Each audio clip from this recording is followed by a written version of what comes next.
God is faithful to His word. He is faithful to His promises. Sa Malachi chapter 3 verse 6, ang sabi doon, the Lord changed not. Hindi nagbabago ang ating Panginoon. Faithful siya noon hanggang sa ngayon.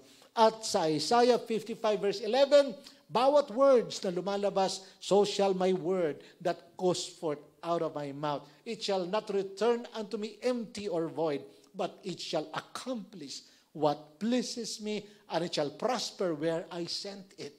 Ipinadala ni Lord ang kanyang word dito sa bayang ito. Dito ang Bible land. Dito niya pinadala ang word. Kaya naman, hindi babalik sa kanya ang word na walang nangyayari. At kita natin ang proof, ang reality. Because we are here, mga kapatid. Kaya nga, sa mga panahong katulad nito, tayo na mga believers ni Lord Jesus, ang pwedeng mag-testify na ang land na ito ay hindi pasaway na land.